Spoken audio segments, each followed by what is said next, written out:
નમસ્તે વિદ્યાર્થી મિત્રો, એક્સિલન્ટ એજ્યુકેશન ચેનલ પર આપનું સ્વાગત છે। આજે આપણે અભ્યાસ કરીશું સ્વ અધ્યયન પોથી ધોરણ 7 વિષય ગુજરાતી પાઠ 12 સરહદની સફરે। તો વિદ્યાર્થી મિત્રો, જો તમે ચેનલ પર નવા હોય અને ચેનલ સબસ્ક્રાઈબ હજુ પણ ન કરી હોય તો ચેનલને જરૂરથી સબસ્ક્રાઈબ કરી લેજો, જેથી કરીને નવા વિડીયોના અપડેટ તમને તરત જ મળતા રહે। તો ચાલો આજનો અભ્યાસ શરૂ કરીશું। પાઠ 12 સરહદની સફરે। પ્રશ્ન 1, આપેલા વિકલ્પોમાંથી યોગ્ય વિકલ્પ પસંદ કરી ખરાની નિશાની કરો। 1, અભી હાલ જ લઈ આવું। અભી હાલ જ એટલે કે હમણાં જ, તો જવાબ આવશે હમણાં જ લઈ આવું। 2, જસવંતગઢની તો વાત જ અનોખી। વાત જ અનોખી એટલે એને અહીંયા લીધું છે વાત નિરાળી। 3, વાતોના તડાકા બરાબર જામ્યા હતા, એટલે કે એનો અર્થ થશે ખૂબ જ રસપૂર્વક વાતો થવી, તો જવાબ આવશે એ। તો વિદ્યાર્થી મિત્રો, આ જે પ્રશ્ન છે એ મોસ્ટ આઈએમપી છે, પરીક્ષામાં પૂછાવાની પૂરેપૂરી સંભાવના છે, તમે યાદ કરી લેજો। 4, એ સાથે જ બધા કાન એક કાન થઈ ગયા, એટલે કે ધ્યાનપૂર્વક સાંભળવા લાગ્યા। 5, તમે માહિતી એ રીતે આપી કે શીરાની જેમ ગળે ઉતરી ગઈ, એટલે કે માહિતી ઝડપથી સમજાઈ ગઈ। શીરો ખાઈએ અને ઝડપથી સીધો ઉતાર લઈએ, માહિતી પણ ઝડપથી સમજાઈ ગઈ। પ્રશ્ન 2, વાક્યો કોણ બોલે છે તે લખો। 1, અલ્યા ભાઈ, આ પંજીકરણ એટલે શું? એ જ તો પંચાત છે, તો સરવણજી બોલે છે। 2, એમણે શોધવાનો એક મસ્ત આઈડિયા છે, ડૉક્ટર નીરવ બોલે છે। 3, બીજા એક વીર જોગિંદર બાબા છે, જેમણે સરકારે મરણોત્તર પરમવીર ચક્ર એનાયત કર્યો હતો, જયંતિભાઈ બોલે છે। તો કોણ બોલે છે, કોને કહે છે, એ મોસ્ટ આઈએમપી છે, દરેક પરીક્ષામાં પૂછાય છે, યાદ કરી લેજો।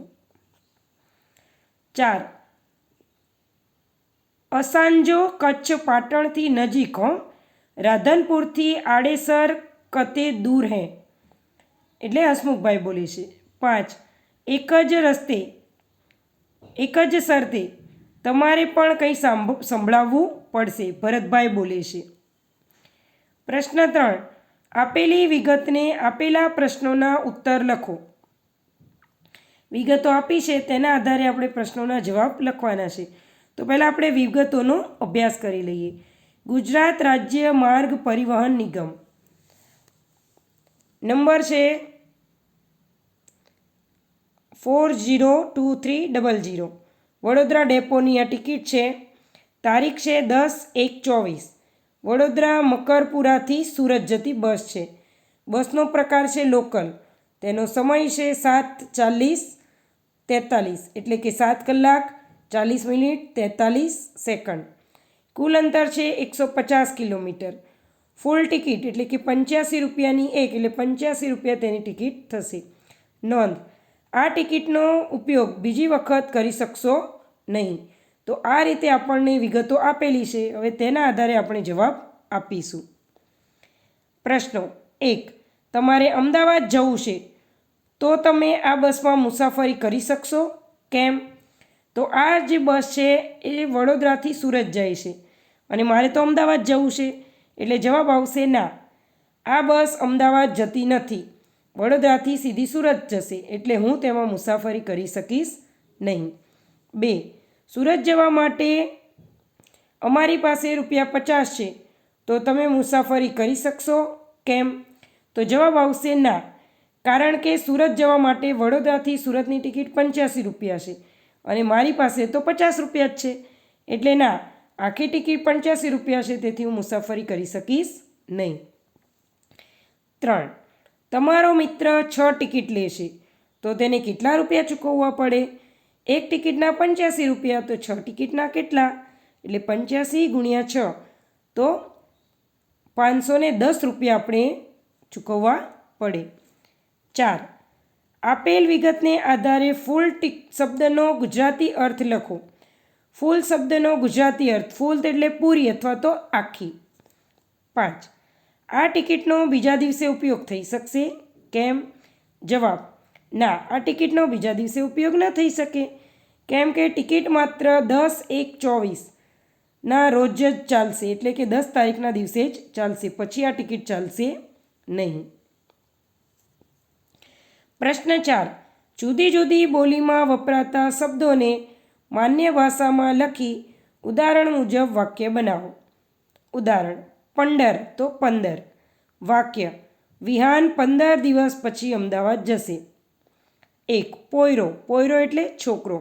મારો છોકરો ધોરણ 7માં ભણે છે, અથવા મારો છોકરો ભણવામાં હોશિયાર છે, અથવા મારો છોકરો ગણિતમાં નંબર 1 છે, મારો છોકરો ક્રિકેટમાં નંબર 1 છે. આવા ઘણા બધા વાક્યો તમે લખી શકો છો. તમારે તમારું પોતાનું લખવું હોય તો પણ લખી શકો કે આ છોકરો બહુ જ તોફાની છે, અથવા તો મારા ક્લાસના છોકરાઓ તોફાની છે, અથવા મારા ક્લાસના છોકરાઓ મારી કરતાં હોશિયાર છે. એવું પણ તમે વાક્ય બનાવી શકો છો. 2. ઓથ એટલે કે આળસ. બધા પ્રાણીઓ ઝાડની આળસ લઈને બેઠા હતા. 3. ગયેલો એટલે કે ગયેલો. રાકેશ ગઈકાલે અમદાવાદ ગયેલો. 4. અગાડી એટલે કે આગળ. અમારી બસ આગળ ચાલી. 5. હેંડો. હેંડો એટલે ચાલો. ચાલો આપણે સૌથી આગળ ચાલો. તો આ બધા શબ્દો જે છે તળાપદા શબ્દો છે, સૌરાષ્ટ્રમાં બોલાય છે, તો આપણે તેનો સારી રીતે અભ્યાસ કરી લઈશું. તળપદા શબ્દો શોધો, અથવા તો ફકરામાંથી તળપદા શબ્દો ફેરફાર કરો, એવું પણ પરીક્ષામાં પૂછાતું હોય છે. તો આ જે પ્રશ્ન છે એ પણ મોસ્ટ આઈએમપી મારી દ્રષ્ટિએ છે. પ્રશ્ન 5. ફકરામાંથી રૂઢિપ્રયોગ શોધી તેનો અર્થ લખી યોગ્ય ફેરફાર કરી ફકરો ફરીથી લખો. અહીંયા જે છે ફકરો પહેલાં આપણે વાંચીશું. એક નાનકડું ગામ હતું. તેમાં રહેતા કંચનભાઈએ તોફાન કરતા નાના બાળકોને ટાઢા કરી દીધા. તેથી બાળકોએ મનોમન ગાંઠ બાંધી કે કંચનભાઈને પરેશાન કરવા છે. પરંતુ બાળકોને કંચનભાઈના એક સમજદાર મિત્ર મળ્યા. તેમના ઘરે પૈસાની છોડો રેલાતી હતી. તેથી તેમણે પણ કંચનભાઈને સમજાવ્યા કે દરેક વ્યક્તિ માટે નાના બાળકો દિલનો ટુકડો હોવો જોઈએ. તેથી બાળકોને ઘોડલા ખેલવવા દેવા જોઈએ. આખરે કંચનભાઈ અને બાળકોનું મન હળવું ફૂલ થઈ ગયું. ઉદાહરણ: ટાઢ કરી દેવા એટલે કે ટાઢા કરી દેવા એટલે કે શાંત કરી દેવા, શાંત પાડી દેવા, ચૂપચાપ કરી દેવા. હવે અહીંયા આપણે જોવાનું છે કે ફકરામાંથી રૂઢિપ્રયોગો કયા છે. તો પહેલું છે, આવું પણ પરીક્ષામાં પૂછાય છે તો તમે લખી શકો છો, ટાઢા કરી દીધા. પછી આવશે ગાંઠ બાંધી. પછી તેના પછી પૈસાની છોડો રેલાતી,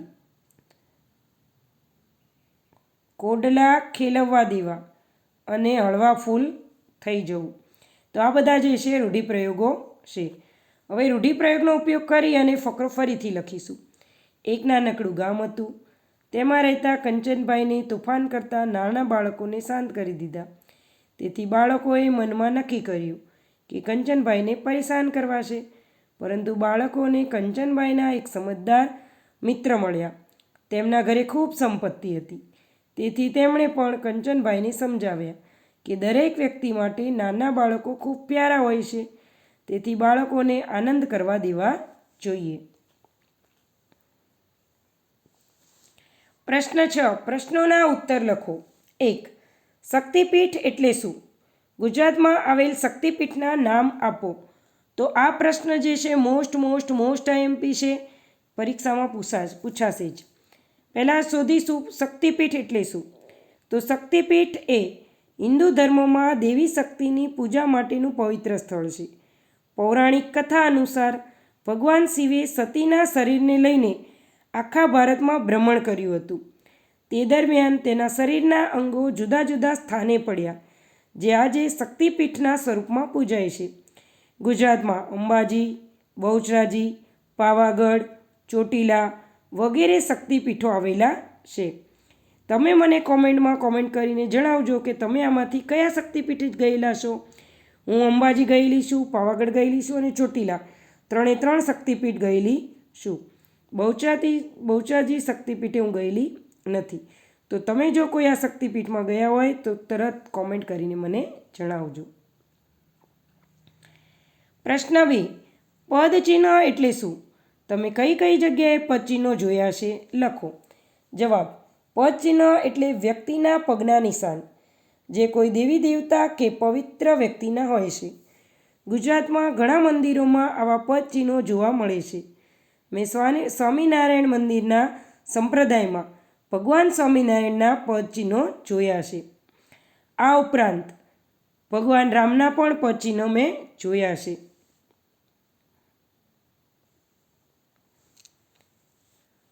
તમે જો બાપારામ સીતાની મઢુલીએ ગયા હોય, બાપા સીતારામ એટલે કે બાપા સીતારામની મઢુલી ગયા હોય તો ત્યાં પણ આવા જે પદચિહ્નો જોવા મળે છે. બગદાણા ગયા હોય તો બગદાણા પણ અચૂકથી પદચિહ્ન જોજો અને તેના આશીર્વાદ લેજો. 3. તવાંગ શહેર વિશે 2-3 વાક્ય લખો. તવાંગ આશરે 11,000 જેટલી વસ્તી ધરાવતું તવાંગ જિલ્લાનું મુખ્ય મથક છે. તવાંગ યાત્રાનો છેલ્લો પડાવ તવાંગ શહેરમાં હોય છે. તેની પ્રાકૃતિક સુંદરતા, બૌદ્ધ મઠો અને સાંસ્કૃતિક વિરાસત માટે તે જાણીતું છે. પ્રશ્ન 7. તમારા જિલ્લામાં આવેલ જોવાલાયક સ્થળોના નામ લખી કોઈ 2 સ્થળ વિશે લખો. જવાબ: જૂનાગઢ. જૂનાગઢ શહેરમાં ઘણા જોવાલાયક સ્થળ આવેલા છે. અહીં ગિરનાર પર્વત આવેલો છે, જે ગુજરાતનો સૌથી ઊંચો પર્વત છે. આજે ત્યાં રોપવેની સુવિધા પણ કરવામાં આવી છે. દર વર્ષે હજારો લાખો યાત્રાળુઓ ગિરનારની લીલી પરિક્રમા કરે છે. આ લીલી પરિક્રમા જે છે એ તુલસી વિવાહ એટલે કે 11 કારતક સુદ 11થી લઈ અને પૂનમ સુધી હોય છે. મેં એક લીલી પરિક્રમા કરેલી છે. શું તમે પણ લીલી પરિક્રમા કરેલી છે? મને જરૂરથી કોમેન્ટ બોક્સમાં કોમેન્ટ કરીને જણાવજો. પ્રશ્ન 2. ઉપરકોટનો કિલ્લો. જૂનાગઢ શહેરમાં ઉપરકોટનો કિલ્લો ભવનાથ તળેટી તરફ જતા આવે છે. આ પ્રાચીન કિલ્લામાં અડીકડી વાવ, નવઘણ કૂવો, અનાજના કોઠારો, નીલમ અને માણેક, તોપ, બૌદ્ધ ગુફાઓ વગેરે જોવાલાયક સ્થળો આવેલા છે. પ્રશ્ન 8. તમારા શિક્ષકની મદદથી કહેવતોની સાચી જોડ લખો. અહીંયા જે છે એ ગુજરાતી, હિન્દી અને અંગ્રેજી એમ 3 પ્રકારે કહેવતો આપેલી છે. તો આપણે જોઈશું. જેવા સાથે તેવા, તો એની સાથે આવશે જૈસે કો, જૈસે કે સાથ તૈસા અથવા જૈસે કો તૈસા. ઇંગ્લિશમાં લખીશું ટીટ ફોર ટેટ. બીજું, વાવે તેવું લણે. વાવે તેવું લણે એટલે બોયા પેડ બબુલ કા આમ કહા સે ખાય. તો એ હિન્દી છે. અને એવું ને એવું ઇંગ્લિશમાં થશે એઝ યુ સો યુ રીપ. ત્રીજું, જેવો દેશ એવો વેશ એટલે આવશે જૈસા દેશ વૈસા બેસ. અને અંગ્રેજીમાં લખાશે do in Rome as the Roman do. એના પછી છે ધીરજના ફળ મીઠા. તો હિન્દીમાં આવશે સબ્ર કા ફલ મીઠા હોતા હૈ. ઇંગ્લિશમાં આવશે પેશન્સ પેઝ. તેના પછી પારકી આસ સદા નિરાશ ગુજરાતી છે. તો ગુજરાતી કહેવતની હિન્દી કહેવત આવશે આસ પરાઈ કભી બર ન આઈ. અને હિન્દીમાં એને લખાશે, અંગ્રેજીમાં લખાશે self help in the best help. પોતાની જાતે કરેલી મદદ જ બેસ્ટ મદદ છે. એટલે કે બીજા ઉપર આશા રાખીને બેસી રહેવું જોઈએ નહીં. પ્રશ્ન 9. નીચે આપેલ શબ્દોને શબ્દકોશના ક્રમમાં ગોઠવો.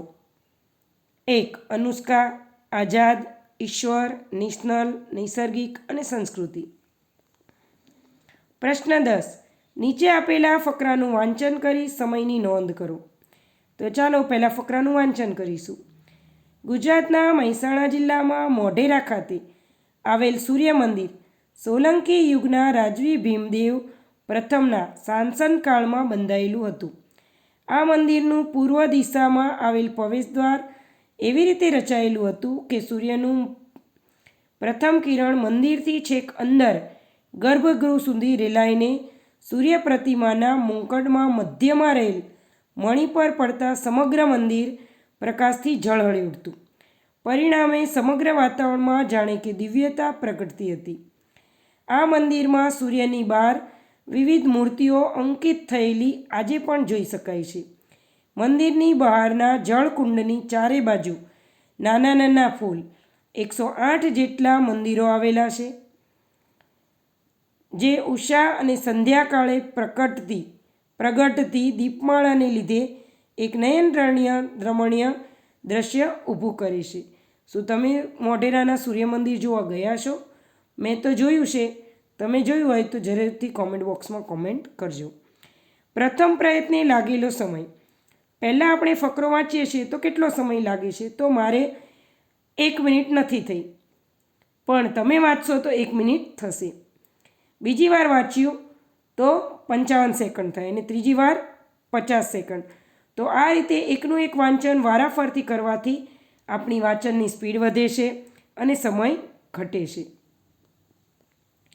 તો વિદ્યાર્થી મિત્રો, આજનો અભ્યાસ પૂર્ણ થાય છે. તમને વિડીયો પસંદ આવ્યો હોય વિડીયોને લાઇક કરજો, મિત્રોને શેર કરજો, કોમેન્ટમાં કોમેન્ટ તો જરૂરથી લખજો કે તમને વિડીયો કેવો લાગ્યો. અને હા, ચેનલને સબસ્ક્રાઈબ જરૂરથી કરી લેજો. વિડીયોના ડિસ્ક્રિપ્શનમાં બીજા વિડીયોની લિંક, ધોરણ 6 થી 8ના પેપર સોલ્યુશન, જ્ઞાન સાધનાની પેપર સોલ્યુશન, તેની લિંક, ગણિત ગમત, વિજ્ઞાનની પ્રવૃત્તિઓ, વિજ્ઞાનના પ્રયોગો, સ્વાધ્યાય પોથી સોલ્યુશન, આવું ઘણું બધું આપેલું છે. આ ઉપરાંત જનરલ નોલેજના પ્રશ્નો પણ છે. અને હા, દરરોજ આપણી ચેનલ તરફથી એક પોલ મૂકવામાં આવે છે, તો તમને પોલ રમવાની પણ ખૂબ જ મજા આવશે. વિડીયોમાં અંત સુધી રહેવા બદલ તમારો ઘણો આભાર. Thank you.